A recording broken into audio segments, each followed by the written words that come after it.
going to welcome back to the program the Minnesota Director of the Coalition for a Secure Energy Future, Joel Johnson. Hey, Joel, how are you doing? I'm doing great. Thanks for having me. I'll talk to you a little bit about energy mandates. They're pretty popular in Minnesota. Are energy mandates good public policy for consumers? Not really. And I think one of the biggest reason is you're kind of handcuffing the choices that utilities have to make to provide affordable and reliable electricity.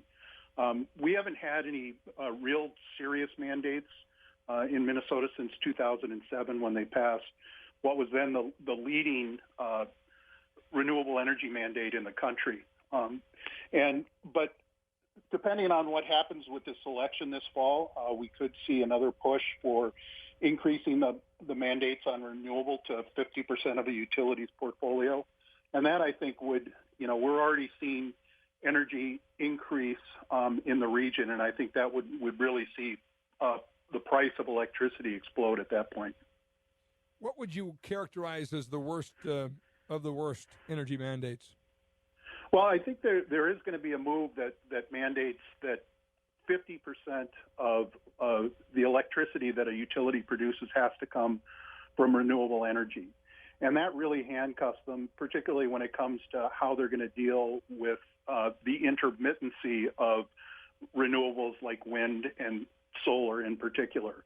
And I think what we're seeing now is that a lot of the utilities in Minnesota are looking at other alternative baseload choices to their existing coal plants. And right now, really the only choice they have is moving to natural gas. And so a mandate like this would really restrict their choices and make it much more difficult for them to meet demand in an affordable way. Have these been challenged successfully in court? Not the renewables per se, the mandates of requiring a certain percentage, though there was recently a court case that the state of Minnesota decided not to pursue further with an appeal, which essentially had banned any imports of fossil fuel-based electricity into the state without offsetting carbon credits. And the state of North Dakota had challenged that law, saying that it affected their state's ability to produce and distribute electricity. And the courts agreed with the state of North Dakota. Minnesota has decided not to pursue an appeal.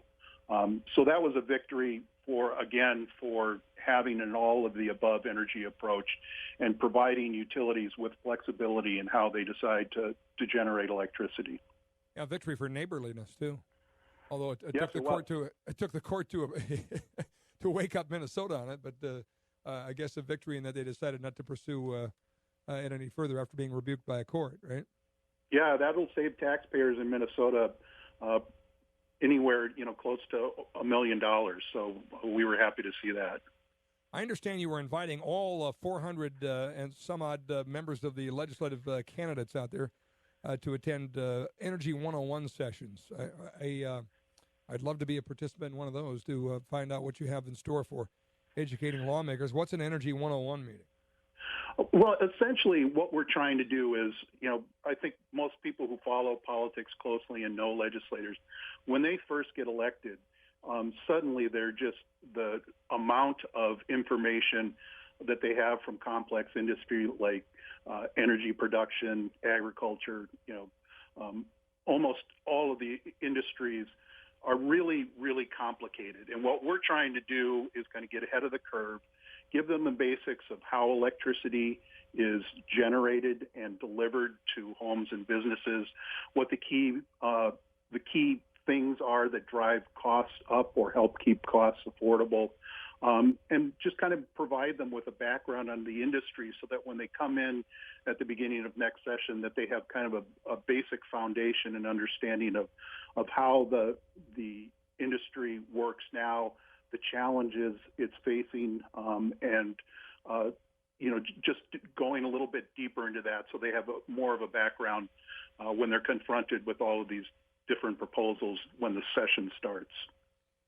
Yeah, I wish consumers would spend a little more time on that topic as well, because it's you're the one paying the power bill, right? You get the bill from the power company, and not to mention you start looking at some of the regulations as what proposed and talking to experts about what that'll mean for the reliability of electricity. These are really important issues. So it's something you ought to pay attention to. But I'm glad you guys are schooling up lawmakers. 400 of them, no easy task in Minnesota. That's how many candidates there are for legislative seats, huh?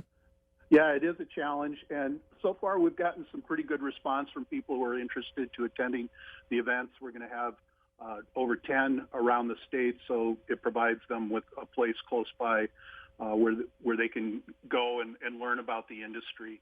And again, I think what we're trying to do is make sure that these are bipartisan in nature, that we're giving factual information to them, and kind of being honest of what the challenges are and what some of the possible solutions are moving forward. Glad you're doing that. That's for sure. And we appreciate the Coalition for Secure Energy Future and what you do. Talk about you regularly on this program, Energy Matters, one of our fine sponsors, as well as What's on Your Mind. Joel, thanks for the update very much. And thanks for letting me come on. And thanks for the work you do. And by the way, secureenergyfuture.org is a great resource. It really is. I mean, you hear, okay, Clean Power Plan, what it's about. It gets chapter and verse exactly what you need to know about it, even a little calculator to find out how much your bill would go up, a way to contact elected leaders, let them know that you don't want that. So it's a great resource, secureenergyfuture.org. Check it out. Thanks, Joel.